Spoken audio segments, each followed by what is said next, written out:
چلیے بھی next question ہے، صحیح مسلم کی حدیث نمبر 93 میں تقدیر کے اچھے اور برے ہونے سے کیا مراد لیا جائے؟ آخر اس حوالے سے کس شے پر ایمان لانا ضروری ہے؟ وضاحت فرما دیں۔ دیکھیں، اس پہ وہی ایمان لانا ضروری ہے جو عوام الناس میں ہے کہ ہم تقدیر کے اچھے اور برے ہونے پر ایمان رکھتے ہیں، لیکن ظاہر ہے جب عوام سے آپ ڈیٹیل پوچھیں گے تو ان بیچاروں کو پتہ ہی کچھ نہیں ہوتا، وہ یہی سمجھ رہے ہوتے ہیں اگر میں نماز نہیں پڑھتا تو یہ میری تقدیر میں لکھا ہوا ہے۔ نہ، ایسا نہیں ہے۔ تقدیر کا اچھا اور برا ہونا یہ ہے کہ اللہ تعالیٰ نے جو آپ کو گیون سرکمسٹانسز دی ہیں، جو شاکلہ دی ہے، اس کو آپ چینج نہیں کر سکتے۔ مثلا میں اپنی عمر نہیں بڑھا سکتا، وہ اللہ کی مرضی ہے۔ میں نے اپنے ماں باپ اپنی مرضی سے چوز نہیں کیے، میں نے اپنا قد بت اپنی مرضی سے چوز نہیں کیا۔ البتہ جن چیزوں کا اللہ اور اس کے محبوب صلی اللہ علیہ وآلہ وسلم نے مجھے حکم دیا ہے نا، ان چیزوں کا اختیار بھی مجھے دے دیا ہے۔ مثلا مجھے حکم دیا کہ داڑھی بڑھاؤ، اب میں داڑھی کاٹ بھی سکتا ہوں اور بڑھا بھی سکتا ہوں۔ کاٹوں گا تو خود میں منہ کالا کروں گا اپنا، اور رکھوں گا تو سنت پہ عمل کروں گا، ٹھیک ہو گیا؟ یہ مجھے اختیار دیا۔ حکم دیا نماز پڑھو تو مجھے اختیار بھی دیا۔ حکم دیا کہ جھوٹ نہیں بولنا، اختیار بھی دیا۔ کسی کو یہ حکم دیا کہ تیری آنکھیں بلی ہونی چاہیے، نہیں، تیری عمر جو ہے وہ 63 سال ہونی چاہیے۔ جس طرح ڈاکٹر تعلق قادری صاحب کئی سالوں سے کہہ رہے تھے، میں نے بشارت ملی ہے 63، وہ 70 دے بھی ہونا لینے ان تک جناب لوڑیاں پا کے تھے۔ وہ دیکھ لیں آپ، وہ ابھی جو لیٹسٹ ویڈیو، یار میں حیران ہوں، یہ کون لوگ ہیں جو پینٹ شرٹ والے بھی ناچ رہے ہیں، پڑھے لکھے جاہل؟ ٹھیک ہے، چلو کو اللہ رسول کے نام پہ بھی ناچ رہے ہوتے تو ہم اس کو کوئی وجد اور کوئی چیز کہہ لیتے، کن کے ناموں کے اوپر آپ لوگ ناچ رہے ہیں؟ پھر وہ بات کہاں سے کہاں نکل جاتی ہے، پھر بندے کو یہ نہیں دکھ ہوتا ہے کہ اس وقت معاشرے کے اندر کیا کچھ ہو رہا ہے۔ ٹھیک ہو، تو بات کیا ہو رہی تھی؟ بات یہ ہو رہی تھی کہ تقدیر کے اوپر، تقدیر کے وجہ سے۔ تو تقدیر میں میرے بھائی اللہ تعالیٰ نے اہل سنت کا جو موقف ہے اس حوالے سے یہ ہے کہ جو چیزیں اللہ نے ہمیں حکم دیا ہے اس کا اختیار ہمیں دیا ہے، اور جس چیز کا حکم نہیں دیا اس کا اختیار اس کے پاس ہے۔ مولا علی کے بارے میں ایک مشہور واقعہ آتا ہے نا کہ ان کے پاس یہ شخص آیا کہ انسان کو کتنا اختیار ہے، انہوں نے فرمایا اپنی ایک ٹانگ اٹھا، پھر فرمایا آپ دوسری اٹھا، نہیں اٹھا، فرمایا اتنے اختیار دیے۔ واقعی ہماری ایک ڈومین ہے، انسان چڑیا سے افضل ہے، لیکن چڑیا اڑ سکتی ہے، انسان اڑ نہیں سکتا۔ سر بزرگ بھی نہیں اڑ سکتے نا، یہ کہتے ہیں نا جناب، وہ دیکھیں جی آج کا موبائل اتنی دور سنتا ہے تو بزرگ نہیں سن سکتے، تو ہم بھی اس کی پھکی دیتے ہیں آپ کو کہ آپ کے بزرگوں کے جو مرید ہیں وہ چڑیا سے تو افضل ہے نا۔ تو چڑیا اڑ سکتی ہے تو آپ کے بزرگوں کے مرید کیوں نہیں اڑتے؟ اصولاً تو مریدوں کو اڑنا چاہیے، چلو مرید نہیں اڑ سکتے آپ اڑ کے دسو۔ نہیں، وہ پرانے زمانے میں اڑتے تھے، ادھر بھی کوئی نہیں تھے اڑتے جناب، وہ بس لکھائی میں کتابوں میں اڑتے تھے، پریکٹیکلی نہیں اڑتے تھے۔ صحیح، ٹھیک ہو گیا؟ تو تقدیر میں جو آپ کو اختیار دیا گیا، مجھے یعنی اڑنے کا کوئی نہیں، میں نہیں اڑ سکتا، تو مجھے اللہ نہیں پوچھے گا تو اڑیا کیوں نہیں، اٹھ کے مسجد پہنچ کے پہلی رکعت کیوں نہیں پڑھی، یہ نہیں ہے، میرا اختیار ہی نہیں ہے۔ تو یہ ہے تقدیر کا اچھا اور برا ہونا۔ دوسرا اس کا پہلو یہ ہے کہ جو میری قسمت میں تکالیف لکھی ہوئی ہیں، ڈیسٹنی میں، وہ آ کے رہیں گی۔ وَلَنَبْلُوَنَّكُمْ بِشَيْءٍ مِّنَ الْخَوْفِ وَالْجُوعِ وَنَقْصٍ مِّنَ الْأَمْوَالِ وَالْأَنفُسِ وَالثَّمَرَاتِ، ضرور تمہیں آزمائیں گے، خوف سے، بھوک سے، جان اور مال میں نقصان سے، لیکن بشیء ہے تھوڑا سا آپ کے ایمان کے مطابق۔ حسین جتنا نہیں آپ کو آزمایا جائے گا کیونکہ ان کا لیول بہت ہائی تھا، انہوں نے جنتی نوجوانوں کا سردار بننا تھا، تو ان کو پھر اسی لیول پہ ہمیں کہا گیا بشیء من الخوف، کچھ خوف سے، کچھ غم سے، کچھ نقصان سے، پھر صبر کرنے والوں کو دیکھیں گے، اور یہ اللہ نے ڈیسٹنی میں مقرر کیا۔ البتہ دعا کی برکت ہوتی ہے کہ یہ تکلیف ٹل بھی جاتی ہے۔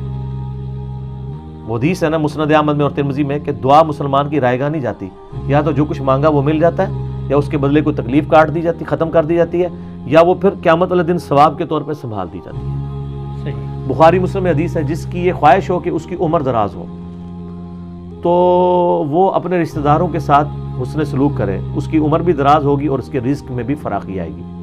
لیکن یہ بھی تقدیر میں پہلے لکھا ہوگا کہ یہ شخص اتنا حسن سلوک کرے گا تو ہم اس کی 60 سال کو زندگی کو 80 کر دیں گے، یہ بھی تقدیر میں لکھا ہوگا۔ یہ کرے گا، یعنی یہ فنکشن اپلائی ہو جائے گا، جب وہ کرے گا یہ ہو جائے گا، نہیں کرے گا تو نہیں ہو جائے گا۔ اللہ کو تو پتہ ہے۔ مسئلہ تقدیر پہ میں نے 4 لیکچر دیے ہیں، مسئلہ 103 104 ABC، قرآن سے 200 آیات میں نے کور کی ہیں سر، بالکل میری زندگی کا مشکل ترین اہم ترین لیکچرز میں سے ایک ہے، پورا مسئلہ تقدیر میں نے اس میں۔ قدریہ کا نظریہ کیا ہے؟ وہ ایکسٹریمسٹ ہیں، وہ کہتے ہیں تقدیر کوئی چیز نہیں ہے۔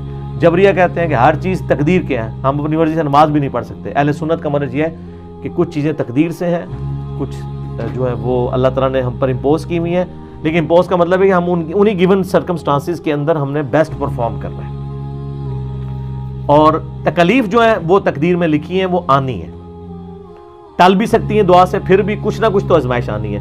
وہ جناب سورۃ الحدید کی آیت نمبر 22 اور 23 ہے، میں نے کئی دفعہ کور کیا ہے کہ اللہ تعالیٰ فرماتا ہے کہ تمہاری جان میں کوئی تکلیف آئے یا اس زمین پر، وہ اس سے پہلے کہ وہ تکلیف آئے، یعنی کوئی سونامی آتا ہے، کوئی زلزلہ آتا ہے، کوئی طاعون کا مرض پھیلتا ہے، کوئی ایپیڈیمک ڈیزیز آتی ہے، کوئی سیلاب آتا ہے، اس سے پہلے اور تمہاری جان میں کوئی مصیبت آتی ہے، یعنی کسی کی آنکھیں ضائع ہو گئیں، کوئی شخص کینسر کا مریض بن گیا، کسی کے گردے فیل ہو گئے، اللہ فرماتا ہے یہ ساری تکلیفیں ہم نے اس سے پہلے ہی لوح محفوظ میں لکھ لی ہیں کہ ہم ان کو دنیا میں بھیجیں، اور ساتھ فرمایا یہ اس لیے ہم نے کیا تاکہ جو تمہیں چیز ملے تم اس پہ شیخی نہ بگاڑو، اور جو چیز تم سے جاتی رہے تم اس پہ کفِ افسوس نہ کرو، اور بے شک اللہ تعالیٰ کسی شیخی خورے کو پسند نہیں فرماتا۔ ما اصاب من مصیبت فی الارض ولا فی انفسکم الا فی کتاب من قبل ان نبراہا، کوئی زمین و آسمان میں کوئی تکلیف یا تمہاری جان میں نہیں آتی مگر ہم نے لوح محفوظ میں پہلے لکھ لی ہے تاکہ اس سے پہلے کہ وہ آئے۔ ان ذالک علی اللہ یسیر، یہ اللہ پہ بہت آسان ہے۔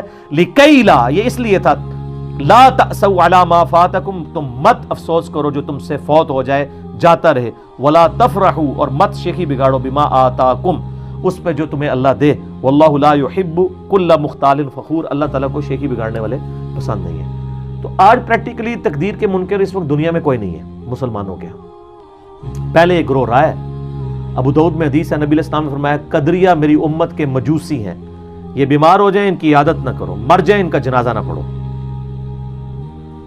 صحیح۔ اور جو پکڑ کے نا آپ کے مولویوں نے ایک دوسرے پہ لگائی بھی ہے، میں نے انجینئرنگ کی تھی نا، وہ کہتے ہیں بدعتی جو ہے نا وہ بیمار ہو جائے اس کی عادت نہیں کرنی، مر جائے تو جنازہ نہیں پڑھنا۔ ہم کہتے ہیں وہ بدعتی کون سا ہے؟ آپ تو سارے ایک دوسرے کو بدعتی بنائے بیٹھے ہیں، وہ ہے جو قدریہ ہو، وہ بدعت مکفرہ ہے۔ میلاد منانے والا یا محرم کا جلوس نکالنے والا بدعتی نہیں ہے، کفریہ بدعت کرنے والا۔ اور کون سا؟ یہ قدریہ۔ حتیٰ کہ صحیح مسلم کی 93 نمبر حدیث میں عبداللہ بن عمر کو لوگ کہتے ہیں، ہاں یہاں پہ کچھ لوگ پیدا ہوئے ہیں جو کہہ رہے ہیں تقدیر کوئی شے نہیں، تو عبداللہ بن عمر کہتے ہیں میری طرف سے ان کو جا کے کہہ دو تم احد پہاڑ کے برابر سونا بھی خیرات کر دو نا، اللہ تعالیٰ تمہاری کوئی عبادت قبول نہیں کرے گا جب تک تم تقدیر کے اچھے اور برے ہونے پر ایمان نہیں لاتے۔ اس کے بعد یہ حدیث وہ بیان کرتے ہیں کہ ایک دفعہ ایک شخص آیا، میرے باپ عمر فاروق رضی اللہ عنہ نے مجھ سے بیان کیا کہ ایک شخص آیا جس کے نہایت اجالے کپڑے تھے سفید، اور نبی علیہ السلام کے صحابہ میں سے گزرتا ہوا سیدھا آپ کے ساتھ جا کے بیٹھ گیا، آپ کے گھٹنوں سے گھٹنے ملا لیے، ایڈا فرینک، سیاہ کالے اس کے بال تھے، ٹھیک ہے، اور وہ حضور سے کہتا ہے کہ بتائیں ایمان کیا ہے؟ تو آپ علیہ السلام نے کہا ایمان یہ ہے کہ تم ایمان لاؤ اللہ پر، اس کے رسولوں پر، اس کی کتابوں پر، اور یوم آخرت پر، اور تقدیر کے اچھے ہونے اور برے ہونے پر۔ پھر اسلام کیا ہے؟ تو کہا اسلام یہ ہے کہ تم شہادت دو کہ اللہ کے سوا کوئی معبود نہیں، محمد صلی اللہ علیہ وآلہ وسلم اس کے رسول ہیں، نماز کو قائم رکھو، زکوٰۃ دو، اور رمضان کے روزے رکھو اور حج کرو، یعنی پوری یہ ڈیٹیلز۔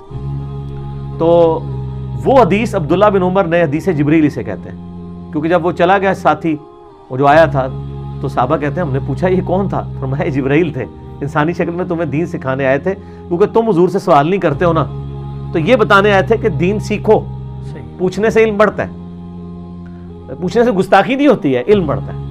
یہاں تو آپ پوچھ کے دیکھیں نا، صرف کوئی آپ کو مسئلہ بیان کرے نا، آپ اسے صرف یہ پوچھیں سر یہ لکھا کہاں ہوا ہے، تو وہاں پہ اڑتی گال کاٹ چڑی ہے انہوں، وہ فوراً نیگیٹو۔ آج کل تو چونکہ یہ علمی کتابی دور چل رہا ہے نا، تو آج کل تو خام خواہی اس کے دماغ میں آ جاتا ہے، اور کئی لوگ واقعی گائیڈ کر دیتے ہیں۔ جو لوگ مجھے جانتے بھی نہیں ہوتے نا، مولوی سے مسئلہ پوچھے نا سر کدھر لکھا ہے، وہ تو انجینئر ہوتا نہیں سنتا، وہ کہتے ہیں سر کون سا انجینئر؟ اچھا وہ ہے ایک گمراہ، وہ کہتے ہیں چلو چیک کرنے ہیں، اور پھر ادھر پہنچ جاتے ہیں۔ ایسے ہی کتنے لوگ ہیں جو کہتے ہیں ہم نے آپ کے مخالفین کے کلپ سنے ہیں تو پتہ چلا کہ اچھا یہ بھی کوئی دنیا میں۔ اب تو خیر یہ پرانی بات ہے، اب تو سب کو ہی پتہ ہے، سب کو پتہ ہے اللہ کے فضل سے کہ کہاں سے سچائی کی آواز بلند ہو رہی ہے۔ تو یہ آؤٹ آف کانٹیکسٹ چیزیں لگاتے ہیں۔ یہ جو قدریہ کا نظریہ اور جبریہ کا نظریہ اس وقت پریکٹیکلی ایگزسٹ نہیں کرتا۔ سارے مسلمان تقدیر کے اچھے اور برے ہونے پر ایمان رکھتے ہیں۔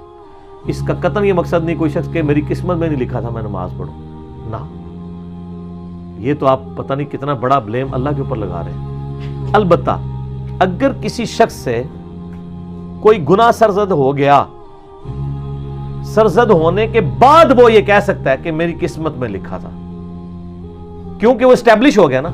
میں آج ہی کہہ دوں میری قسمت میں یہ گناہ لکھے ہیں، تو کیا مجھے پتا ہے کہ لکھے ہوئے ہیں؟ ہو سکتا ہے میں اس سے پہلے ہی مر جاؤں، میں کر بھی نہ سکوں. لیکن جب میں کر چکا ہوں اس کے بعد میں کہہ سکتا ہوں میری قسمت میں لکھا تھا، واقعی لکھا ہوا تھا. وہ اللہ کا ڈیٹا ہے، اللہ کے علم میں ہے کہ یہ کرے گا. یہ نہیں ہے کہ اللہ نے مجھے پابند کیا، وہ تو اللہ کے علم میں یہ بھی لکھا ہے کہ شیطان عزازیل نے شیطان بننا ہے. تو یہ تو نہیں اللہ نے اسے بنا دیا، یہ تو نہیں لکھا ہوا. وہ اللہ کا نالج ہے نا.